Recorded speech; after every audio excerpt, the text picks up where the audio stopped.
Selamat berjumpa dalam Suara Pertobatan. Firman Tuhan hari ini disampaikan oleh Bapak Pendeta Remedi Perangin-Angin MD. Selamat mendengarkan.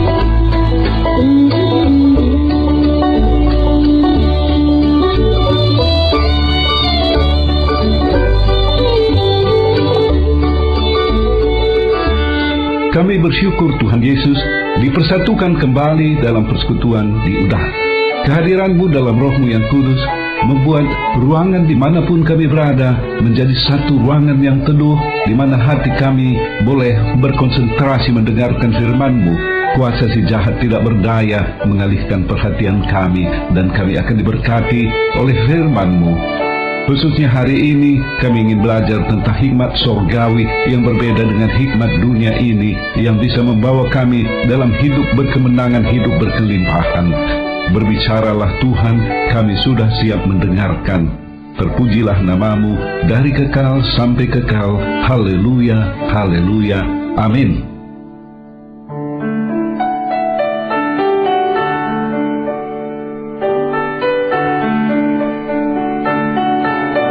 Shalom, apa kabar saudara?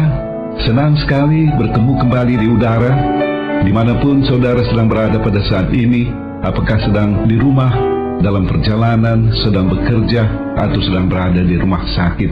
Harapan saya selalu, program ini bisa menemani di kala kesepian, memberi kekuatan di saat lemah, memberikan semangat di kala lesu, memberikan penghiburan di saat berduka, memberi visi pada waktu kehidupan terasa gelap. Tuhan Yesus memberkati kita dengan firman-Nya. Saudara-saudara yang dikasihi Yesus Kristus, saya pernah bekerja di sebuah perusahaan konglomerat, bergabung dengan perusahaan yang banyak jenis anak usahanya. Ketika masuk ke sana, teman-teman menceritakan tentang sifat-sifat dan kebiasaan bos. Bos kami yang empunya perusahaan tidak punya tanda kurang atau bagi dalam kamusnya. Ia hanya memiliki tanda tambah atau tanda kali. Maksudnya, kalau kita ingin mengembangkan suatu proyek dan meminta uang kepadanya, maka ia lantas mengatakan, wah, kalau begitu nenek-nenek bunting juga bisa. Ia tidak mau mengeluarkan uangnya. Tapi ia tidak peduli kalau kita meminjam dari bank misalnya. Pokoknya, jangan minta uang kepadanya. Ia tidak punya kamus kurang atau bagi. Ia hanya mau hartanya ditambah atau dikali. Tidak heran apabila ia punya harta yang banyak. Saudara-saudara kekasih, kalau saudara ingin kaya, saudara juga bisa pergunakan prinsip ini, prinsip tambah atau kali. Dan jangan pakai tanda kurang atau tanda bagi dalam kamus saudara. Inilah apa yang saya sebut sebagai matematika dunia, yang bisa diterima oleh akal dan pikiran. Matematika duniawi mengatakan menerima dan jangan memberi. Ini berbeda dengan matematika surgawi. Dalam matematika surgawi, tanda kurang dan bagi memiliki peranan penting. Tanda kurang artinya memberi kepada orang lain. Tanda bagi artinya berbagi milik kita dengan sesama. Mari kita merenungkan lebih jauh tentang hal-hal seperti ini. Manusia yang berpegang hanya pada tanda tambah dan tanda kali dalam hidupnya adalah ibarat laut mati. Laut mati hanya menerima air, tapi tidak pernah mengalirkannya kembali. Garam-garam bertumpuk dan bertambah tinggi kadarnya. Orang bisa baca koran tanpa tenggelam, tetapi ada aroma yang tidak enak. Kalau kita cecap airnya, terasa pahit. Bahkan tidak ada ikan atau binatang-binatang lainnya yang bisa hidup dalam laut mati itu. Itulah gambaran dari manusia yang hanya mau menerima, mau mengumpulkan, menumpuk kekayaan tanpa memberi kepada orang lain. Ada aroma yang busuk dari kehidupan orang itu bagi orang lain. Orang lain tidak merasa betah kerja dengannya. Saya pernah dengar tentang seorang pejabat yang kaya, tetapi supirnya tidak merasa betah ingin pindah kerja ke tempat lain. Karena bosnya suka marah-marah dan mengeluarkan sumpah serapah Barangkali dia lagi kesal, dan si supirlah menjadi tempat pelampiasan amarahnya.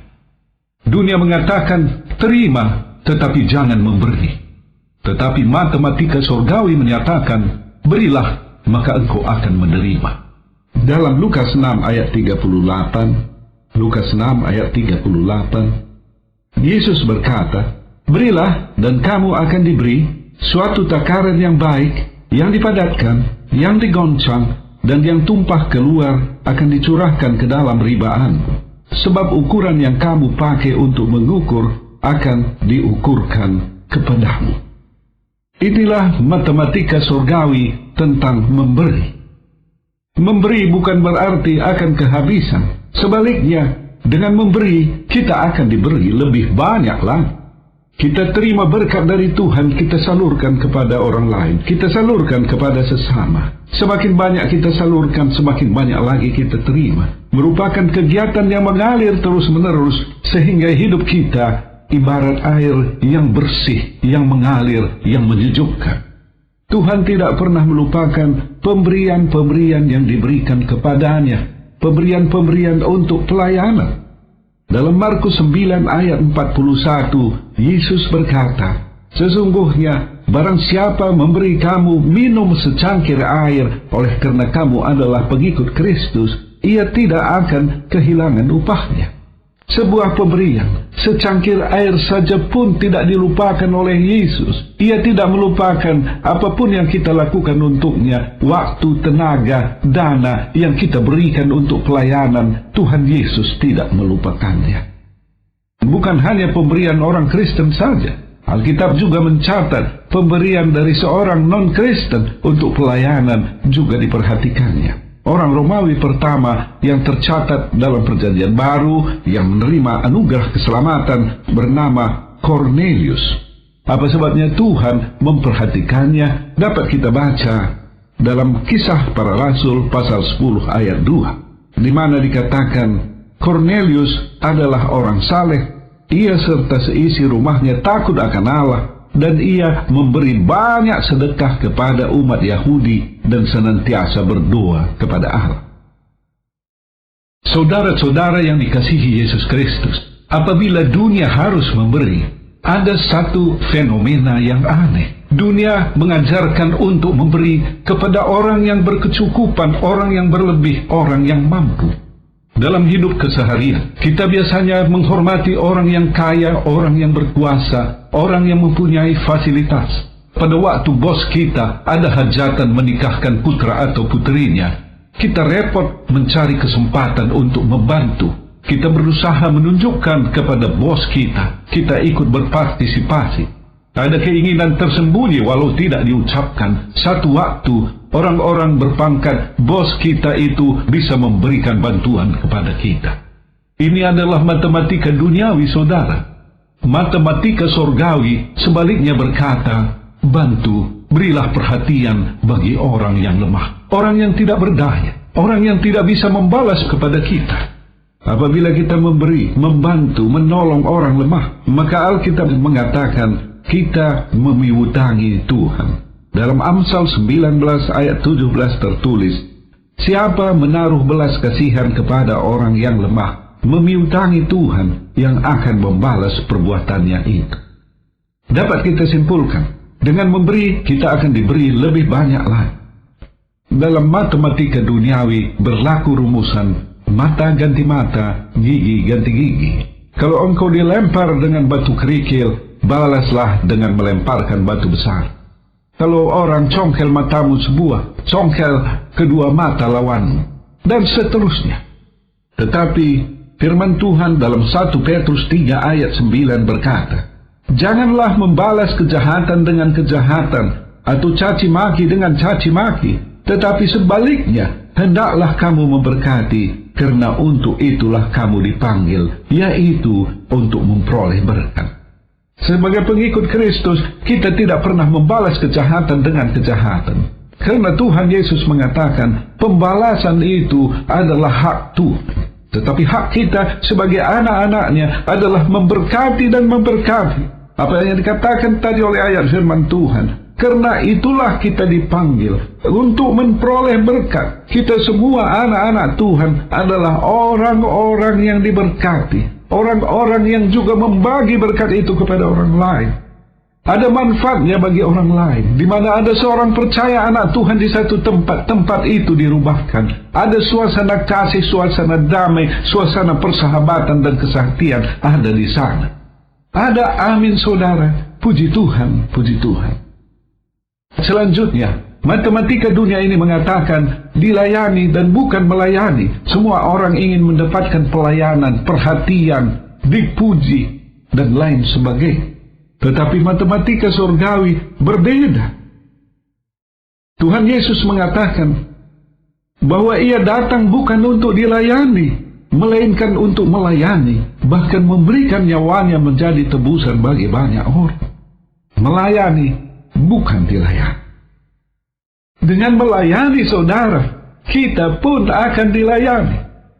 Pada waktu Yesus dicobai di padang gurun selama 40 hari, ia dalam keadaan letih lesu, dalam kelaparan, digoda oleh si iblis. Terakhir sekali, si iblis membawa Yesus ke satu tempat yang tinggi, memperlihatkan kekayaan dunia ini dan mengatakan, ini semua aku berikan kepadamu apabila engkau menyembah aku. Dan Yesus mengatakan, hanya Allah yang harus disembah. Enyahlah iblis. Sesudah Yesus dengan baik melawan godaan-godaan itu, apa yang terjadi? Malaikat-malaikat datang melayani Yesus. Yesus melayani Allah Bapa, dan malaikat-malaikat melayani. Pada satu waktu, Nabi Elia seperti kena depresi, jenuh dengan pelayanan. Ia merasa bahwa ia tinggal sendiri. Bahkan ia mengatakan, Tuhan cabutlah nyawaku. Tetapi Tuhan menghiburnya, bahkan mengutus malaikat memberikannya makanan, sehingga ia menjadi kuat kembali. Saudara, pada waktu kita melayani Tuhan, melayani sesama kita, ada berkat. Tuhan sendiri mengutus malaikatnya melayani kita. Pada waktu kita melayani Tuhan, Tuhan perhatikan keluarga kita. Pada waktu kita melayani, Tuhan perhatikan usaha dan kegiatan kita. Waktu kita melayani, Tuhan perhatikan anak-anak kita. Pada waktu ini, banyak sekali usaha-usaha dalam bidang pelayanan. Tukang cukur, kedai kopi, kafe, travel, dan lain-lain sebagainya. Saya pikir pengikut-pengikut Kristus akan berhasil dalam usaha ini karena mengerti tentang hakikat, mengerti tentang arti pelayanan. Kalau seorang buka kedai kopi, maka ia akan berusaha melayani pelanggan dengan sebaik-baiknya. Ia berusaha menggunakan gula yang baik, kopi yang baik, teh yang baik, sehingga minuman terasa enak. Ia selalu membuat kedainya dalam keadaan bersih. Dari waktu ke waktu, dia cat bagian tembok yang sudah buram. Ia perbaiki kamar mandi sehingga menjadi bersih. Ada uang keluar untuk memelihara, bahkan meningkatkan keindahan dari kedai kopi itu. Tetapi percayalah bahwa semua itu tidak sia-sia. Pelanggan datang dan datang kembali, mereka merasa senang. Kenapa banyak orang yang melihat perusahaannya tidak berjalan dengan baik? Kemungkinan besar karena mereka tidak memelihara perusahaan itu. Kalau kita tidak memelihara keindahan, kebersihan, kenyamanan kedai kita, itu adalah ibarat kita hanya mau memeras susu dari seekor lembu tanpa memberinya makanan yang cukup. Layani juga lembunya, saudara, maka lembu itu akan menghasilkan susu lebih banyak lagi. Ada amin, saudara. Puji Tuhan, puji Tuhan. Saudara-saudara yang dikasihi Yesus Kristus, matematika surgawi lain yang akan kita renungkan adalah perkara merendahkan hati. Manusia senang untuk mendapatkan perhatian. Oleh karena itu, manusia berbicara tentang penampilan. Iklan minyak wangi, Odorono berkata, pakailah minyak wangi, pakailah Odorono sebagai pembuka jalan. Dan selanjutnya, terserah Anda. Demikian kata iklan-iklan di televisi. Dengan penampilan, manusia ingin tampak menonjol. Dalam satu pesta atau pertemuan, seorang ingin mendapatkan tempat terbaik.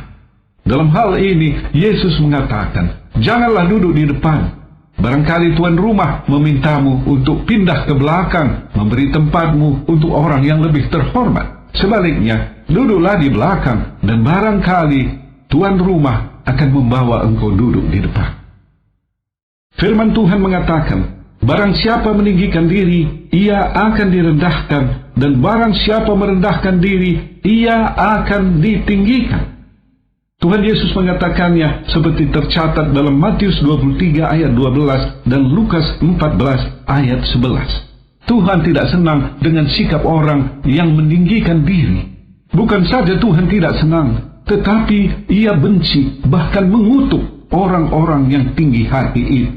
Dalam Yesaya 2 ayat 12 dikatakan, sebab Tuhan semesta alam menetapkan suatu hari untuk menghukum semua yang congkak dan angkuh, serta menghukum semua yang meninggikan diri supaya direndahkan. Siapakah contoh dari orang rendah hati yang ideal? Kristus sendiri, saudara.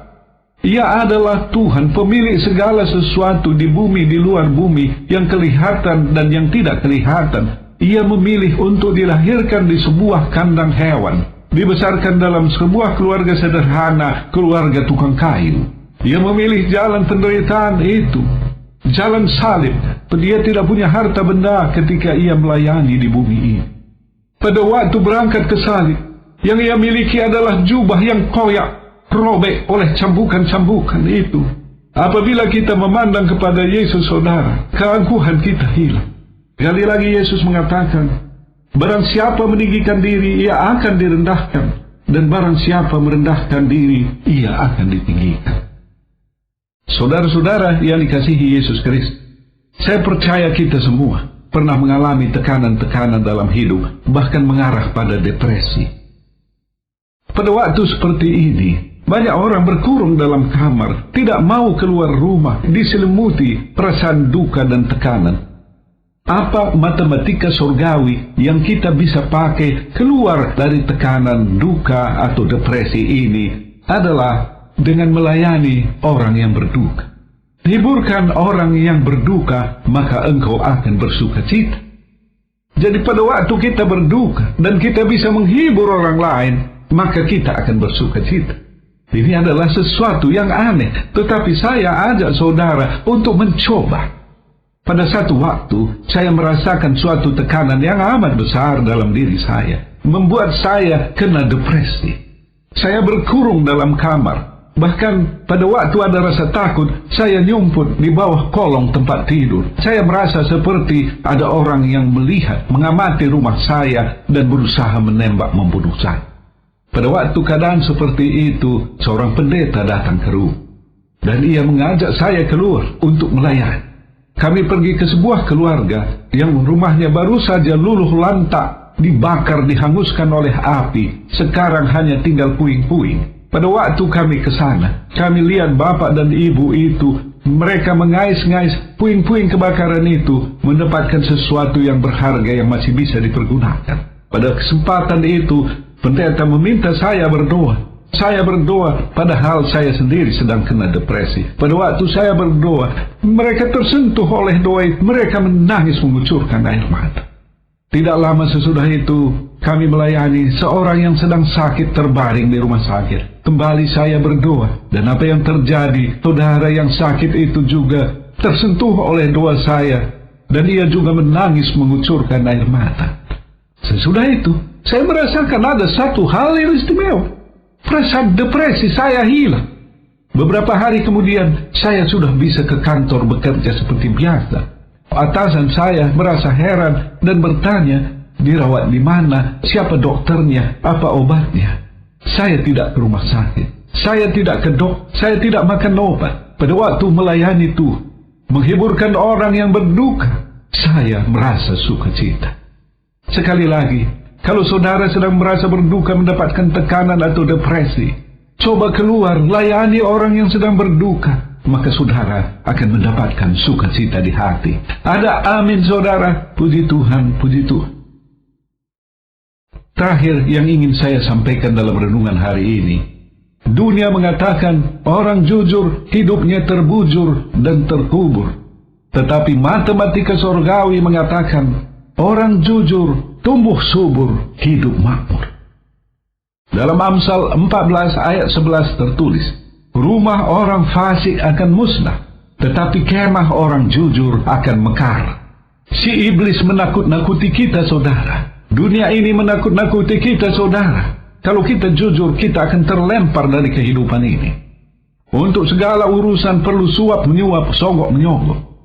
Dalam satu renungan suara pertobatan, saya pernah menyampaikan kesaksian tentang seorang muda yang tidak mau mendapatkan kerja dengan menyogok. Ia akhirnya berusaha sendiri dan menjadi orang yang berhasil.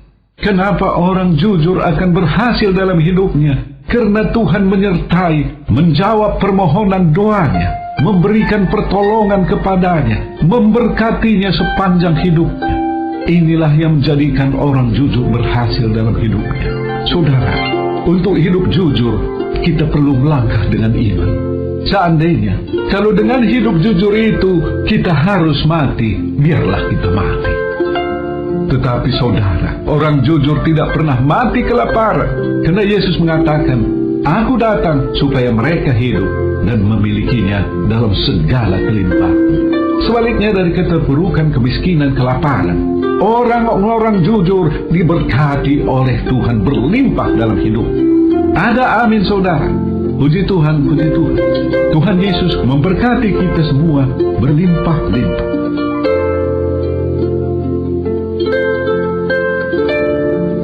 Kami mengucap syukur, terima kasih Tuhan. Firman-Mu hari ini menyingkapkan bagi kami rahasia sorgawi untuk hidup berkemenangan, hidup diberkati sepanjang kehidupan kami ini. Memakai matematika sorgawi yang berbeda dengan matematika dunia ini.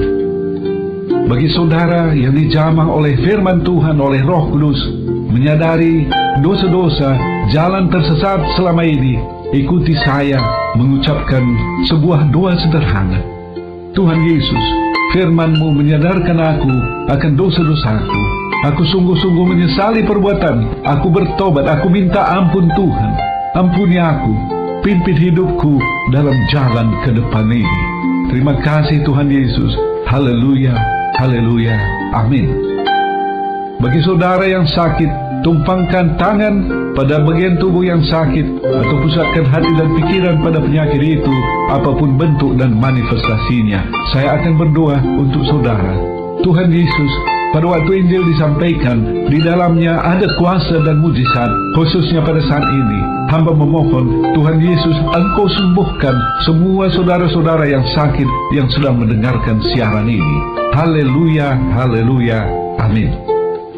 Bagi saudara yang punya akar pahit luka jiwa, yang tidak bisa mengampuni seseorang atau beberapa orang dalam hidup saudara, karena mereka begitu menyakiti hati saudara, bahkan mungkin satu perasaan trauma, saudara tidak bisa cabut akar pahit luka jiwa, tetapi Yesus bisa. Saya akan berdoa. Tuhan Yesus, lawat saudara-saudara yang punya akar pahit luka jiwa, yang tidak bisa mengampuni kesalahan seseorang atau beberapa orang dalam hidup mereka. Jamah mereka dengan Roh-Mu yang kudus, sehingga mereka punya kemampuan dan kekuatan untuk mengampuni. Terima kasih. Haleluya, haleluya, amin.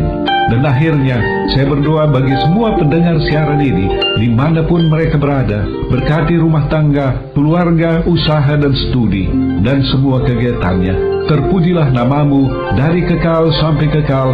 Haleluya, haleluya, amin.